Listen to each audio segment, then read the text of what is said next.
I help a pine log export company called WRG, and we export generally lower grade pine from Neerabup in Perth in containers through the Fremantle port, and we also have been exporting bulk shipments of pine through the Bunbury port from a yard that we have at Waterloo.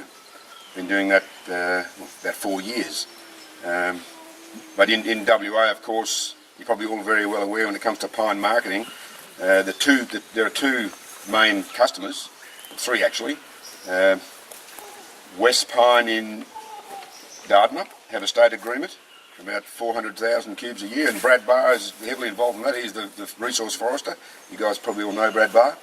There's another state agreement company in Perth called West Beam. They make laminated veneer lumber out of the Penasta. And there's another company, I think they've still got a state agreement, Laminex, by thinnings of radiata at Dardanup. The best market you can get for pine in the southwest right now is for a transmission pole. Years gone by, all the poles in WA basically were hardwood, jarrah, mostly. Barely a single jarrah tree is felled nowadays to make a pole, and the engineers at Western Power were a bit disappointed at the time, but they've now got used to pine. They love pine, they don't want any jarrah. There's not enough pine in WA to meet the demand at the moment, and coppers at Picton actually treat pine poles, and they're buying them by the shipload from Southeast Australia. And the little tip I've given you there, you need to think about straight trees, about 10 metre stem or pole length, number of growth rings at the top where the pole will be cut, 17, so you probably need to be 25 years plus in age. And this little patch here, you can grow some lovely poles. So poles at the top of the tree, local sawlog market down here is West Pine.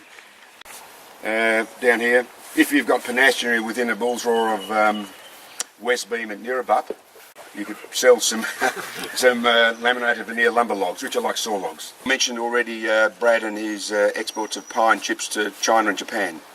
There's probably far more little pine trees that are suitable for treatment in the southwest than the market demands. What do you call a log that goes overseas? You know, you call it whatever you like, an industrial wood log, a saw log, a log for peeling, because once a log gets to a place like China, it will be used for everything and anything.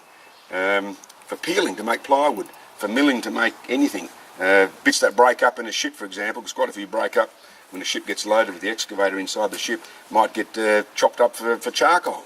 Nothing gets wasted at the end of the day. So, but the company that I work for, we've actually bought logs for milling, Penasta, not radiata, as little as 100 millimetres diameter.